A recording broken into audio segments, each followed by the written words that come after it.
Bigo nga po mga idol ang Houston Rockets na makuha ang panalo sa kanilang preseason opener laban sa Utah Jazz 122-113. Pero sa kabila niyan, marami rin naman nga ditong magagandang bagay ang nangyari, katulad na lamang ng pagtatala ni Cam Whitmore ng 17 points off the bench. Isa rin naman dito sa pinagkaguluhan ay si Jalen Green na nakapagtala ng 21 points sa loob lamang ng 20 minutes. Sa katunayan, marami nga pong nakapansin na mas lalo nga pong naging athletic at bumilis ang galaw nito, at mas naging gumanda nga po ang kanyang shooting form na isang patunay na nag-improve ang kanyang laro. Kaya mas tumaas nga po ngayon ang confidence ng kanilang mga fans na kakayanin na nitong buhatin ng Houston Rockets papasok sa bagong season para makapasok na silang muli sa playoffs ng Western Conference na isa sa mga balak gawin ng kanilang team next year. Samantala, napatunayan nga po ni LeBron James na meron pa rin nga talaga siyang may bubuga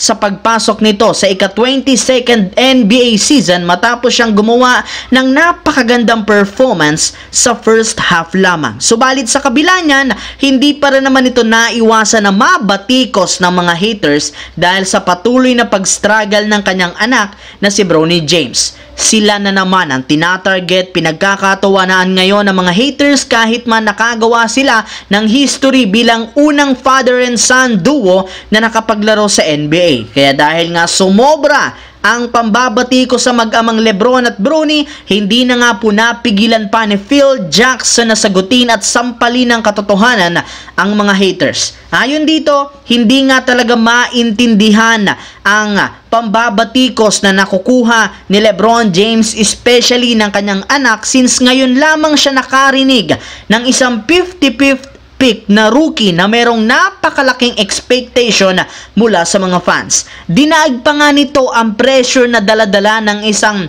first overall pick. Kaya hindi nga dito dapat pansinin ang kanyang mga haters, bagkus dapat lamang siyang mag-focus sa pagpapa-improve ng kanyang talento. Kahit anuman ang kanyang gawin, meron at merong masasabi sa kanya ang mga taong naiinggit. Sa kabilang banda, kahit man nga po papasok pa lang ang PBA sa semifinals ng Governor's Cup, inaabangan na nga po ngayon ang sunod na conference, which is ang Commissioner's Cup, since hindi kagaya ng mga nagdaang taon, magkakaroon sila dito ng bagong rules na magpapabago ng takbo ng liga. Sa katunayan, ayon sa ibinulgar ni PBA Commissioner Willie Marshall sa isang interview, sinabi nga nito na isang import lamang ang papayagan nilang kunin bawat teams. Ngunit ang pagkakaiba, magkakaroon dito ng unlimited height. Ibig sabihin, pwede na nga pong kumuha ang kanilang mga kupunan ng kahit gaano kalaking import sa susunod na conference. Kung inyo nga pong matatandaan,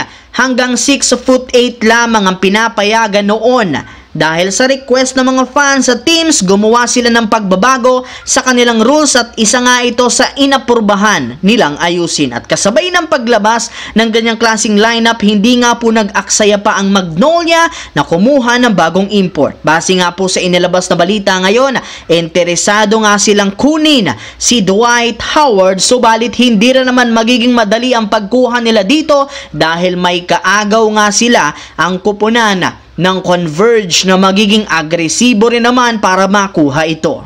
So yun lamang mga idol ang ating bagong video ngayon. Once again, this is your J-Zone TV. Huwag kalimutang mag-like, mag-subscribe, pindutin ang notification bell sa akin channel para lagi kayo maging updated sa mga videos na pinapalabas ko.